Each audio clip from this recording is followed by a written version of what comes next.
This video is going to show a couple of problems that you might run into when changing out your stock incandescent turn signals for the LED type. This bike here is a Suzuki SV650. It really doesn't matter what bike you have. Most turn signal setups are virtually identical across bikes. For this test, we're working on just the right-hand side. This bike has incandescent turn signals, so we've taken out the bulb from the front right, and the back right we've disconnected the signal and instead have connected it up to an emulation circuit. This has 5 LEDs, a current limit resistor here, which might be what you might see inside a replacement LED signal. And the first thing we see is the rapid flash rate, which most people know the solution to that is to find a replacement flasher for your bike. Take out the stock flasher, which is load dependent, which is why the flasher flashes so quickly, and put in an electronic load independent relay, which will get the flash rate back to stock. The second problem that you may run into is if we look up here in the dash, we can see that the LED, aside from the fast flash rate, the LED indicator is not turning off in the dash. If we look at the oscilloscope here, we can see why. The bottom line here is ground. The top dotted line here is 12 volts. And we can see when the turn signal is on, it's going all the way up to 12 volts or nearly to 12 volts. But the turn signal off should be coming all the way down to here, and really it's at 2, 4, 6, about 7 volts. And that's why the indicator in the dash is not turning off. So we're going to try to put a load on the signal and see if we can pull that voltage closer to ground in order to get the indicator to turn off. So we've got a 1K resistor here hooked up to a couple test leads. We're going to put that in parallel across the turn signal and watch what happens to the oscilloscope trace when we connect it. Boom.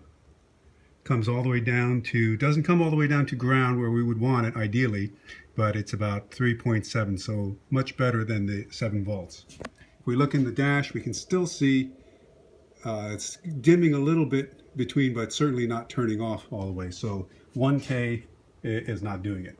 So we have two 1Ks wrapped together in parallel, which make it a 500 ohm resistor. We'll clip that on. And now let's look at the trace when we connect that. And that goes down. It was at almost 4 volts with the 1K, and now with the 500K we're down to about 2 volts. And when we look in the dash, that's pretty good. It's hard to tell because it's flashing so rapidly, but it's turning off almost completely between. So the solution to fix the indicator, if it's sticking on between the flashes, is to add a maybe a 500 ohm resistor.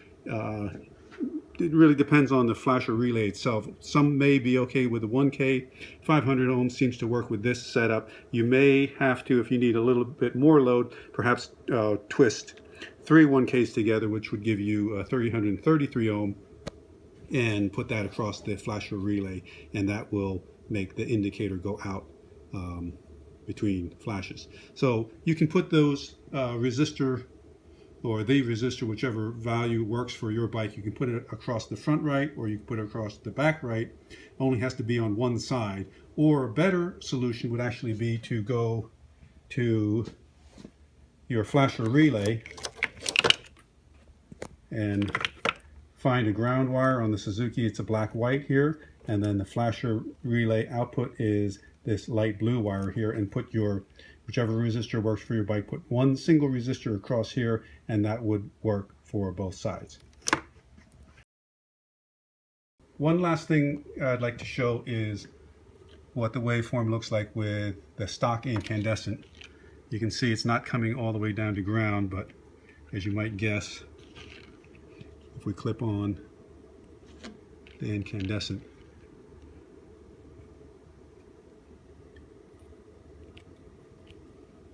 Here's a flasher.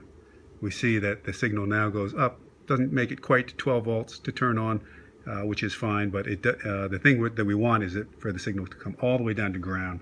The reason it does that is the incandescent bulbs are very, very low resistance, and when the flasher turns off, it rapidly pulls the signal strong all the way to ground. The LED type are quite light load, and when that's installed, as we saw, let's remove this, signal floats up and causes the dash to not turn off.